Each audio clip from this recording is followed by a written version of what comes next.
저는 올해 77살 김정호라고 합니다. 사람들은 제가 불평할 것이 없다고 생각할지도 모릅니다. 국민연금 100만 원에 내 집 한 채가 있으니까요. 하지만 오늘은 감히 제 이야기를 털어놓으려 합니다. 나이가 들어서도 끼니 걱정을 해야 하는 현실에 대해서요. 젊었을 때는 이런 날이 올 줄 몰랐습니다. 저는 고등학교를 졸업하고 바로 중소인쇄업체에 취직했습니다. 처음에는 단순 작업부터 시작했지만 꾸준히 일하며 기술을 배웠습니다. 그렇게 인쇄 전문가로 성장해 30대 중반에는 인쇄소 현장 책임자가 되었습니다. 무리한 작업량과 낫기 일에 맞추기 위해 밤샘 작업도 많았습니다. 잉크 냄새와 소음 속에서 평생을 살았다고 해도 과언이 아닙니다. 그래도 당시엔 가족을 위해 열심히 사는 것이 자랑스러웠습니다. 아내와 저는 슬하에 아들 둘을 두었고 교육비에 집중 투자했습니다. 큰아들은 대기업에 다니고 작은 아들은 교사가 되었습니다. 자식들 뒷바라지하며 내 집 마련하는 것이 당시 제 인생의 목표였으니까요. 서울 외곽의 작은 아파트지만 33년 동안 열심히 모아 마침내 내 집을 장만했습니다. 아파트 분양가는 2억 원이었고 대출 일부를 끼고 입주했습니다. 지금은 대출금을 다 갚아 온전히 제 명의의 집이 되었습니다. 회사 생활은 순탄치만은 않았습니다. 50대 중반에 회사가 디지털 인쇄로 전환하면서 구조조정이 있었습니다. 그때 아직 퇴직하기엔 이른 나이였지만 젊은 직원들을 위해 양보했습니다. 사실은 새로운 디지털 기계를 다루는 것이 버거웠던 것도 있었습니다. 그래서 55세에 조기 퇴직을 하게 되었고 퇴직금으로 1억 2천만 원을 받았습니다. 당시에는 꽤 큰 돈이라고 생각했습니다.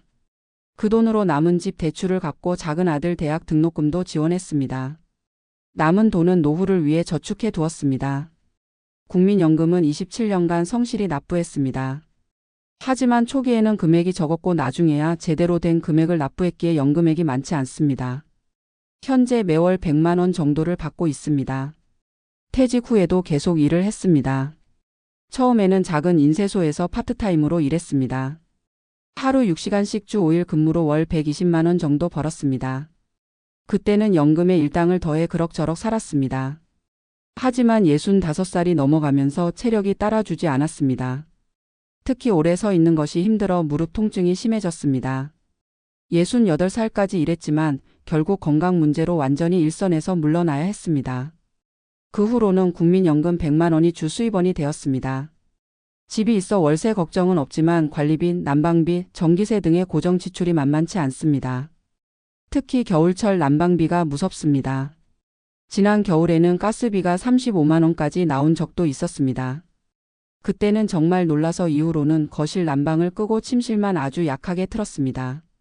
전기장판에 의존하며 추위를 견뎠습니다. 관리비도 평균 18만 원에서 25만 원 사이로 나옵니다. 아파트가 오래되어 수시로 수리비가 발생합니다.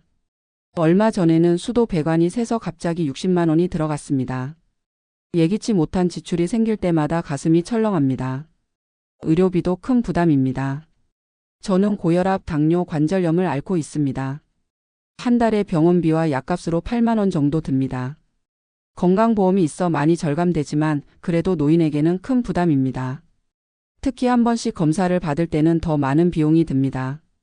얼마 전 무릎 MRI 찍는데 15만 원이 들었습니다. 의사는 무릎 인공관절 수술을 권했지만 본인 부담금이 200만 원 정도 든다고 해서 엄두가 나지 않습니다. 아내는 3년 전에 뇌졸중으로 갑자기 세상을 떠났습니다. 그 후로 혼자 살고 있습니다. 자식들은 각자의 가정이 있어 따로 살고 있습니다. 큰아들은 지방에서 일하고 작은 아들은 미국으로 이민을 갔습니다. 명절에나 한 번씩 만나는 정도입니다. 자식들도 어려운 시기라 제가 경제적으로 도움을 요청하기가 쉽지 않습니다. 큰아들은 최근에 회사에서 구조조정이 있어 불안한 상황이고 작은 아들은 미국에서 정착하느라 아직 여유가 없습니다. 저는 그저 자식들에게 짐이 되고 싶지 않을 뿐입니다. 식비를 줄이기 위해 노력합니다. 매일 아침은 간단히 라면이나 계란 프라이로 때우고 점심은 동네 복지관에서 3,500원에 제공하는 경로식당을 이용합니다. 저녁은 대부분 집에서 간단히 해결합니다. 김치, 계란, 두부가 주 반찬입니다. 고기는 일주일에 한두 번 정도만 먹습니다. 그나마 명절이나 생일에 자식들이 와서 외식할 때가 가장 잘 먹는 날입니다. 마트에 가면 항상 할인 코너부터 찾아봅니다. 유통기한이 임박한 식품을 저렴하게 구입해 냉동실에 보관해두고 조금씩 먹습니다. 신선식품보다는 오래 보관할 수 있는 식품을 주로 구입합니다. 채소나 과일은 사치가 되어 버렸습니다. 사람들이 영양소를 골고루 섭취하라고 하지만 그것도 다 여유가 있어야 가능한 이야기입니다. 여가 생활은 거의 없습니다. TV 시청이 유일한 오락이고 가끔 동네 공원을 산책하는 정도입니다. 평소에는 집에만 있다 보니 외로움이 큰 문제입니다. 일주일에 3일은 동네 복지관에 가서 프로그램에 참여합니다. 무료 프로그램이라 경제적 부담은 없지만 왕복 버스비 2,600원이 들어 그것도 부담됩니다. 특히 날씨가 안 좋을 때는 택시를 타야 해서 더 큰 비용이 듭니다. 친구들을 만나는 것도 점점 어려워집니다. 같이 차라도 한 잔 마시려면 카페에서 최소 5,000원은 써야 하니까요. 그래서 점점 사람들과의 만남도 줄여가고 있습니다. 몇 년 전부터는 복지관에서 소개해준 공공일자리에 지원해 보았습니다. 하지만 나이가 많고 건강 상태가 좋지 않아 번번이 탈락했습니다. 75살이 넘으면 대부분의 일자리에서 거절당합니다. 그래도 작년에 운이 좋게 아파트 단지 내 우편물 분류 일을 시작했습니다. 하루 2시간씩 주 6일 일해서 월 48만 원을 받았습니다. 하지만 무릎 통증이 심해져 3개월 만에 그만둘 수밖에 없었습니다. 가장 큰 고민은 앞으로의 미래입니다. 나이가 더 들면 건강은 더 나빠질 텐데 의료비는 더 많이 들 것입니다. 국민연금은 고정되어 있지만 물가는 계속 오르고 있습니다. 올해만 해도 식품값이 크게 올라 체감 물가는 5% 이상 상승한 것 같습니다. 집이 있어 다행이지만 25년 된 아파트라 언제든 큰 수리비가 발생할 수 있습니다. 최근에는 아파트 리모델링 이야기가 나오고 있는데 분담금이 5천만 원 이상 든다고 합니다. 그런 돈을 어디서 마련할 수 있을지 암담합니다. 주변에서는 주택연금을 가입하라고 조언하지만 그것도 쉽지 않은 결정입니다. 자식들에게 물려줄 것이 집 하나인데 그마저도 포기해야 할지 고민됩니다.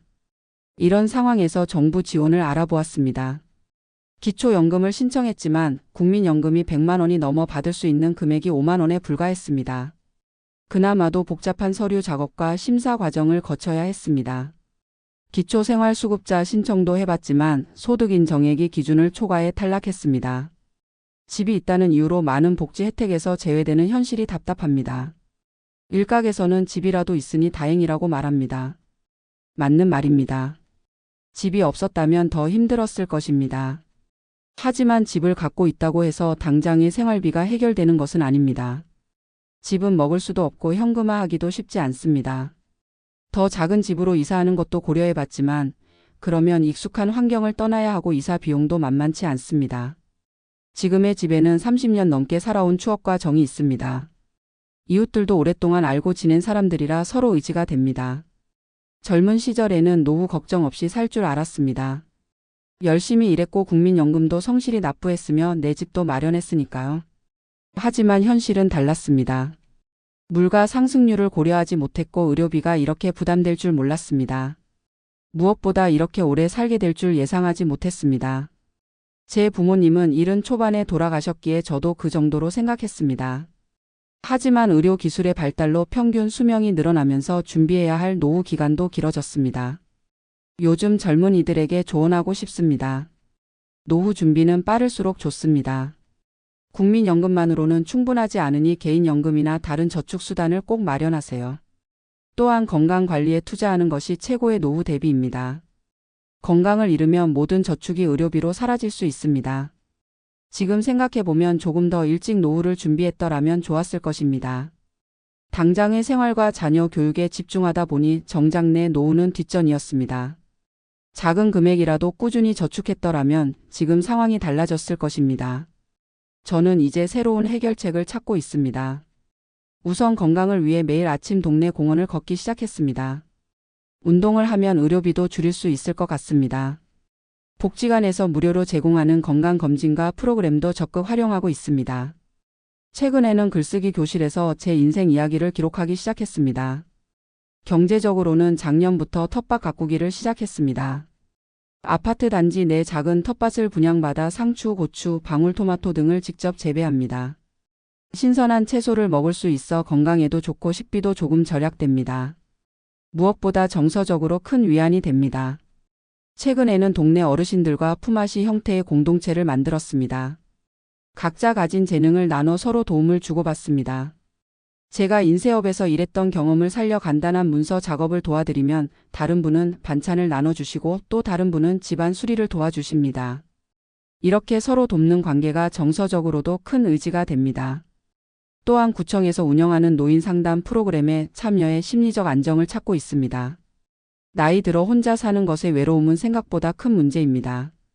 가끔은 하루 종일 아무와도 대화하지 않고 지나가는 날도 있습니다. 그럴 때마다 우울감이 찾아옵니다. 자식들과는 정기적으로 영상통화를 하고 있습니다. 멀리 있어도 얼굴을 볼 수 있어 큰 위안이 됩니다. 미국에 있는 작은 아들은 저에게 스마트폰 사용법을 자세히 알려주어 이제는 영상통화뿐만 아니라 다양한 앱을 통해 소통하고 있습니다. 인터넷으로 세상 소식도 접하고 무료 콘텐츠도 즐깁니다. 경제적으로 어렵지만 마음의 풍요로움을 찾으려 노력합니다. 가끔은 과거의 추억을 떠올리며 지금의 어려움을 견뎌냅니다. 젊었을 때 아내와 함께 아이들을 데리고 소풍 갔던 기억, 열심히 일한 후의 성취감, 집을 마련했을 때의 기쁨 같은 것들을 생각하면 지금의 어려움도 이겨낼 수 있다는 용기가 생깁니다. 3개월 전부터는 동네 도서관에서 초등학생들에게 책 읽어주는 봉사를 시작했습니다. 주 2회 총 4시간 정도 봉사하고 소정의 활동비 25만 원을 받습니다. 수입도 생겼지만 무엇보다 아이들과 함께하는 시간이 즐겁습니다. 누군가에게 필요한 사람이라는 느낌이 행복합니다. 봉사를 통해 새로운 보람을 찾았습니다. 또한 동네 어르신들과 함께 공동 구매를 시작했습니다. 소량 구매보다 대량 구매가 저렴하기에 여러 가구가 모여 쌀, 김치, 계란 등을 공동 구매합니다.